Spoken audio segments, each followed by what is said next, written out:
Hey, I got a secret to share. Well, six of them actually. Are you sick of feeling stuck in your life or career? Wouldn't it be nice to have a guide that could help you find the clarity and direction you need to move forward? Good news, that actually exists. Head over to karenfreeland.com/six-secrets and grab your copy of my free e-guide, Six Secrets to Get Unstuck. I know if you apply these secrets to your life for the next 30 days, it's going to make a big impact for you. No more mental anguish. The secrets are yours, and you can find them at karenfreeland.com/six-secrets.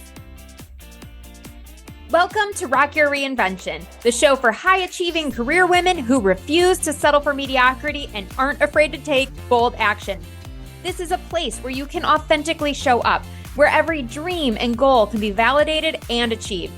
Hi, I'm your host, Karen Freeland, a certified life reinvention coach, speaker, and award-winning author. I'm here to give you the tips, tools, and strategies to help you shift your mindset, build your confidence, and take meaningful actions so you can rock your reinvention. Ready to go from stuck to thriving? Let's go. Hey, reinventors. I'm so excited that you're here with me today. If you recall, back in episode 0, I shared that part of my aim of this podcast would be to walk you through the steps that I took in my life reinvention. And that is absolutely my intent. At the same time, it was a journey and a series of changes that took place over about a 4-year period. And that would be just way too much to cover inside of one episode. So instead, I'm going to make this super digestible for y'all. Think of it almost like micro steps. You've already heard me in episode 4 share how I used reading the signs from the universe to help me traverse my path.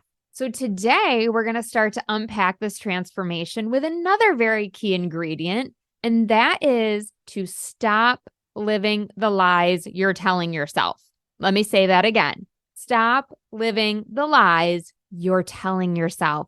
And I really want to emphasize that last part, you're telling yourself. We'll get to that in a minute. But so often we fall into patterns that make us our own worst enemy. Now, this is obviously not a conscious choice, right? Very rarely are we consciously saying, I'm going to sabotage myself. Usually it is subconscious. We don't even realize that we're doing it. And that is exactly where I found myself at the height of my corporate career. I was living one big lie. What was the lie? Well, it was twofold. For starters, that I was happy in my job. And secondarily, that I wanted to continue to climb the ladder and reach the coveted title of dun, dun, dun, Chief Marketing Officer. What a ring, right? CMO. I mean, let's be real. As a marketer, that is the top of the peak. The head honcho, the queen bee. It doesn't get any better than that. Well, if you actually enjoy it, that is. And so let me caveat and be very clear about this before we go on. There's nothing wrong with wanting to be CMO if that's your true passion and purpose in life. In fact, if it is, that's amazing. Congrats, because you already know what you're trying to achieve. I'm just using this story as an example of a lie that I was telling myself. Now that we got that out of the way, you might be wondering, well, how did you come to tell yourself and start to believe these lies? And here's my first point. I took everything that trusted advisors and mentors said as gospel, meaning I took it at face value as truth, as wisdom, as guidance, instead of using my intuition and having a filter that I could run this advice and guidance through to help me discern for myself what is true and good and right for me. So let me illustrate this with a story. Let me take you back to 2014. I was attending an event at our company. It was put on by our Women's Employee Resource Group, our ERG. And of course, as it's going on, I raise my hand and pipe up with a question. I mean, that's how you get visibility in a very hierarchical organization, is it not? You got to stand out somehow. So I raise my hand and I ask this question. It's all eyes on me. Great. And after the event, it works. the marketing VP comes up to me and says, as we're walking back to our desks, "Hey, that was a great question you had in there. I've been noticing you lately. We really need to work on your brand. I'd love to mentor you. Get with my executive assistant and set up some time." Okay. I was like, there's a we, like a you and a me, and a you're going to help me. This is amazing, right? I'm like, okay, it's all happening. I'm getting really excited about this. I'm trying not to fangirl too much. And of course, immediately I'm like, yes, get on the calendar, do what she tells me to do. And so we start working on my career path. Now, P.S., this is all good stuff, okay? If you're in corporate or if you're an entrepreneur, you want to have a mentor. Why would you not have a mentor in life? That's great. But here's where things go wrong. I start filling out her career development plan template, and I'm saying things like, I want to be a director. And she's challenging me like, well, you can't just say you want to be a director. Like, why do you want to be a director? What are you hoping to direct? And I'm going, lady, I just want to make bucks. I just want money in the bank account. I don't care what I'm doing. I just want to be a director. But she keeps challenging me and saying, what type of director do you want to be? And because this was not my deep-seated desire, right? I didn't really want to be per se at this company doing what I was doing. It's just where I had landed. I had to make things up and try to figure out, and I'm using air quotes here, the right answer. What is she looking for? What does she want me to put on here? And so I don't know if you ever do this in your life, where you're just trying to check the boxes and get the right answer. But that's a major signal that something is wrong. Something is off, right? It's not aligning up the way you want it to. So here's my second point. Instead of trying to get the right answer for others, seek to find the best answer for that time for yourself.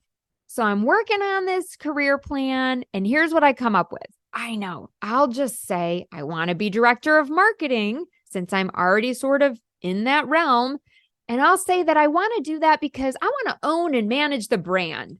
I want creative control over the positioning and art direction of a global tech brand. Yeah, that sounds good. So I tell her that, and here we go. She says, oh, yes. And I can see you someday as CMO. And I want to pause here for a second. Because remember in the beginning where I said I want to emphasize that last part, the lies you're telling yourself? Okay, here's the thing. This wasn't a lie to my mentor. She really could see me as CMO someday. But this is the point where her truth became my lie. Her truth became my lie. And that's where it all started. The recording of what I would tell people for the next 5 years whenever they asked, Karen, what do you want to do next? Where do you want to go? Where do you see yourself in 5 to 10 years? You know, that old gem of a question. I would say, without skipping a beat, I want to be CMO of a large global brand so that I can not only oversee the strategy and execution, but deliver on our most important business outcomes. Ooh, talk about a canned response. Yeah, but it was my response. I'd created it with my mentor. She saw it as a possibility for me, so it must be the right path, right? Wrong. And again, the only reason it was wrong was because it wasn't actually my dream. It was simply the right answer for a career development plan exercise. But because I began telling myself this over and over and over to basically anybody who would listen, I want to be CMO. I want to be CMO. I want to oversee the brand. I want to help deliver on business outcomes. It became what I thought was my truth. So let's apply this to your life. What are your lies? And they might sound something like this. I'm happy in this relationship. I'm fine not having any close friends. I don't want to manage people. That's just a headache. Oh, I am too busy for a hobby. I don't have the skills necessary to start my own business. I'll just keep working for someone else. Do I need to go on? I mean, I think you get the picture, right?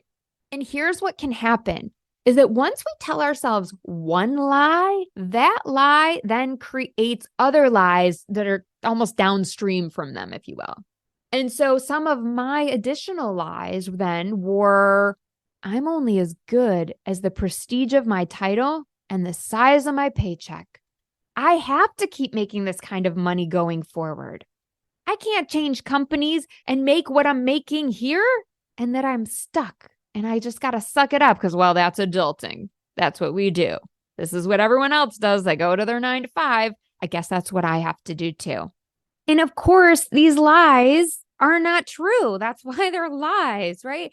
I didn't need to make that kind of money going forward. Of course, there's other companies out there that would hire me and pay me equal, if not more. They're not the only company that pays well. That's ridiculous. But that was a limiting belief. I don't have to stay stuck. I don't have to suck it up, right? And my paycheck and my title have nothing to do with my value or my worth. That's just like a made up system. But we have to choose to see those things as a lie so that we can replace them with a truth. And don't get me wrong, there's still lies that I have to catch myself on as an entrepreneur. But here's the thing. We can start to uncover these lies. We can start to catch ourselves and we can pivot those. And maybe some of this is ringing true for you. And if you're familiar with self-help or coaching terminology, this is what you'll also hear a lot of people refer to as limiting beliefs. Those are thoughts and ideas that aren't really true, that we take as true, and they hold us back. And so here's my third point. Rooted in limiting beliefs, one lie will create a series of additional lies, taking you further and further away from living a happy and authentic life, which is all we ever really want, right? Who doesn't want to be happy and just get to be themselves? No more faking, no more putting on a show, just getting to be you, who you are at your core. It's so beautiful when we get to be there. And I got to be there when I finally got honest with myself and I realized and acknowledged the fact that no, Karen, you're not happy. You don't actually want to be chief marketing officer. And you know what? That's okay, because now you're free to go start following and pursuing what you think you do want to do. Getting a new job, becoming an entrepreneur, writing your memoir. And I want you to have that same ability. And so, as always, right, I don't want you to just listen to this podcast and be cerebrally stimulated. Right? That's great. I'm glad if this is thought-provoking for you, but I want you to go that extra step and take action. And so I'm inviting you today to take some time to really pause and reflect and to use this time to consider, what lies are you telling yourself? Where did they initially come from? Can you point to a story like I'm able to in 2014 of where this lie all started? Think about that. How long have you been living that lie? And my favorite, what would it be like if you ditched that lie? What would life feel like? What would it look like? What new truth could you replace that lie with? And what subsequent lies have you been telling yourself because of that?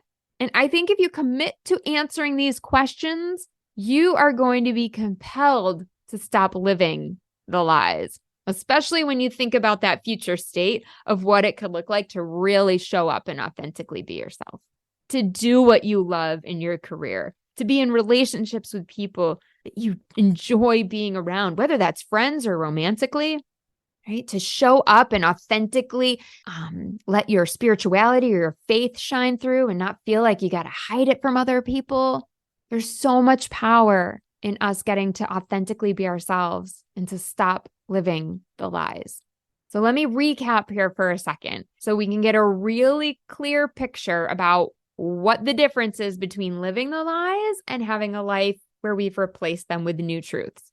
So if you're living the lies, you are taking what others say as gospel. You believe others have the answers for your life, and you don't bother to discern what you're hearing from others.